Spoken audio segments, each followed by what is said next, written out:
Mga ka-Shorewin, naniniwala ka pa ba sa isang pamahiin na ang pag-iipon daw sa alkansya ay hindi maganda?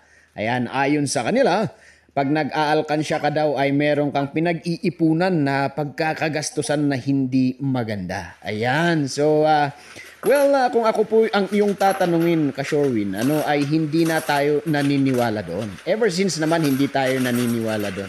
Maalala ko noon, mayroon tayong alkansya sa Kawayan. Ayan, so yun yung mga basic na pag-iipon natin.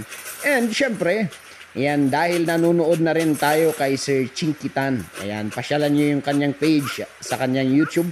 Ayan, siya po ang Philippines coach ng pagiging ipunaryo. Ayan, hindi man tayo magiging milyonaryo sa pag-iipon ng pera sa alkansya, pero meron tayong paggagamitan eventually. Ayan, so for today's video, bubuksan natin to. At dahil bumabagyo, ayan, hindi po dahil may masamang nangyari, ano, kundi bumabagyo po at kailangan natin ng pangsabaw. Ayan.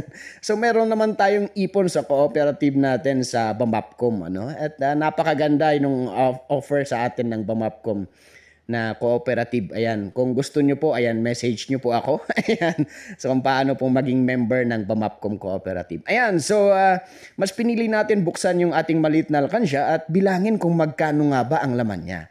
Ayan, ito po yung pangsasabaw natin, pangpondo natin ngayong linggo sapagkat mahaba na naman tong tag-ulan dito sa Baguio City. Ayan, so sinegregate lang naman natin yung 20s, 10s, 5s, 1s, and meron tayong aapat na 25 sintimo dyan. Ayan, nanadagdag. Ayan, nilagay ng ating anak. Siyempre, bago ko i-reveal, mga ka-Shorewin, kung magkano yung naipon natin, gusto kong sabihin to. Sana, wag natin tingnan na ang pag-ipon ng pera ay pag-iipon para sa mga gastusin sa masamang pangyayari sa buhay, mga pamahiin noon, ano? Sana palitan natin yung perspective natin. Nag-iipon tayo ngayon para kung meron tayong pangangailangan, ayan, sa darating na panahon, ay meron tayong huhuguting pera.